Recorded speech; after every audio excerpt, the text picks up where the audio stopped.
Γεια σας. Έχουμε δίπλα μας τον προπονητή της αθλητικής ομάδας του ΑΠΟ Κερατσίνη, Σπύρο Αφανασόπουλο. Καλησπέρα, coach. Η ομάδα μέχρι στιγμής μετράει πολύ καλές εμφανίσεις και τις περισσότερες φορές δείχνει πιο δεμένη σαν σύμβολο σχετικά με τις άλλες χρονιές. Μπορείς να μας πεις πού οφείλεται αυτό? Αυτό σίγουρα οφείλεται στη συνολική δουλειά.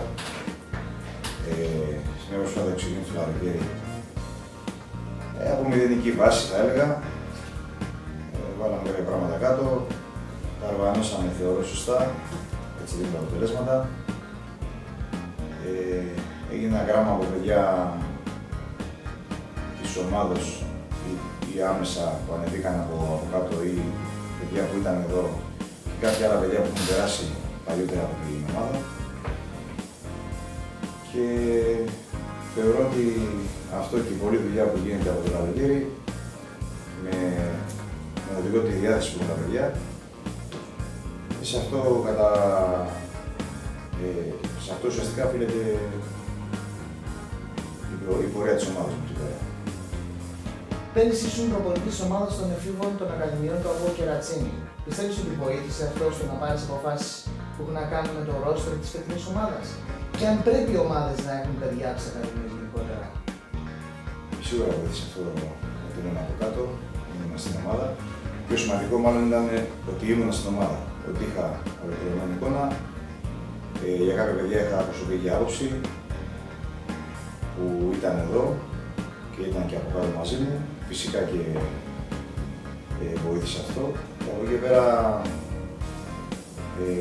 για παιδιά που ήρθανε σίγουρα ξέραμε από την αρχή τι μας λείπει, τι χρειαζόμαστε και θεωρώ ότι πετύχανε οι κινήσεις που κάναμε σε πολύ μεγάλο βαθμό για να έχουμε αυτά τα αποτελέσματα. Είναι σημαντικό να έχουν οι ομάδες ακαδημίες ενεργές και ενεργές σημαίνει να μπορούν να παράγουν οι παίκτες και όχι μόνο να μαζεύουν παιδιά για οικονομικούς πόρους μόνο. Και φυσικά όλη η βάση, το ποδόσφαιρο δεν μπορεί να ζήσει πια χωρίς να λειτουργούν οι ακαδημίες ορθόδοξα, χωρίς να θέλουν να παράγουν ποδοσφαιριστές. Αλήθεια, τι στόχους έχει η ομάδα φέτος? Πιστεύεις ακόμα και στην άνοδο στην τρίτη εθνική κατηγορία?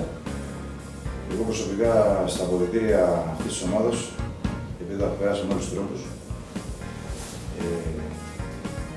δεν έχω μιλήσει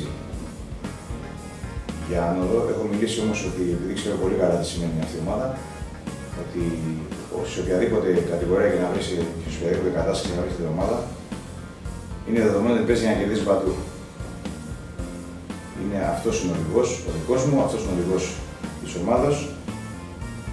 Παίζουμε παντού για να κερδίζουμε. Δεν υπάρχει κάτι άλλο για αυτήν την ομάδα. Τόσο δυνατή είναι και τόσο μεγάλη είναι που μπορεί να βλέπει όλα τα παιχνίδια έτσι. Δεν ξεχωρίζουμε κανένα παιχνίδι και παίζουμε κάθε Κυριακή πρώτα απ' όλα να κερδίζουμε. Αυτό προσπαθούμε να περάσουμε στους παίκτες, αυτό έχουν καταφέρει τα παιδιά και ανταποκρίνονται και μέχρι τώρα τα πράγματα πηγαίνουν αρκετά καλά. Το ερχόμενο Σαββάτο στις 3:30 ώρα το μεσημέρι ακολουθεί σε αυτό το γήπεδο εδώ πέρα το παιχνίδι με την προοδευτική. Που όπως όλοι ξέρουμε πόσο σημαντικός αγώνας είναι για την πορεία της ομάδας στο πρωτάθλημα. Θέλεις να μας πεις δύο λόγια σε τι κατάσταση βρίσκεται η ομάδα και πώς προετοιμάζει τους παίκτες για αυτό το παιχνίδι? Η ομάδα είναι καλά. Προετοιμαζόμαστε όπως προσεγγίζουμε όλα τα παιχνίδια, η αλήθεια είναι. Σίγουρα όλοι ξέρουμε ότι είναι ιδιαίτερο το παιχνίδι λόγω βαθμολογικής θέσης σίγουρα και λόγω μεγέθου του αντιπάλου, είναι δεδομένο. Υπάρχει σεβασμός για τον αντίπαλο, οπωσδήποτε, όπως για όλους. Αλλά είμαστε σε μια φάση που ανυπομονούμε να έρθει το παιχνίδι το συγκεκριμένο. Για πολλούς λόγους, για ευνόητους λόγους φυσικά. Και σε αυτές τις περιπτώσεις, να ξέρετε, η δουλειά του προπονητή είναι πιο εύκολη από άλλα παιχνίδια, γιατί από μόνο το παιχνίδι είναι κίνητρο. Το δύσκολο είναι τα παιχνίδια με θεωρητικά για κάποιους πολύτερους αντιπάλους, ότι πρέπει να πείσεις στους ποδοσφαιριστές ότι πρέπει να δώσουν το καλύτερο τους αυτό. Αυτά τα παιχνίδια για τους προπονητές είναι λίγο πιο εύκολα να τους προετοιμάσεις ψυχολογικά, γιατί από μόνο τους αντιπάλους είναι κίνητρο. θέλουμε να απευθυνθείς στους φιλάθλους της ομάδας και να τους πεις δύο λόγια. Αυτό που θέλω να πω είναι ότι να εξακολουθούν οπωσδήποτε να είναι κοντά στην ομάδα, να έρθουν ακόμα περισσότεροι, αυτοί που είναι να φέρουν και άλλους κοντά και να είναι πάντα δίπλα.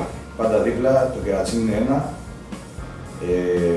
δεν χωρίζεται σε καμία περίπτωση ποτέ σε ξεχωριστές ομάδες, είναι μια ομάδα, όλοι τον ίδιο στόχο έχουμε, όλοι το καλό της ομάδας θέλουμε και εύχομαι να πάνε όλα καλά και κάθε εβδομάδα να είναι χαρούμενοι όπως είναι μέχρι τώρα.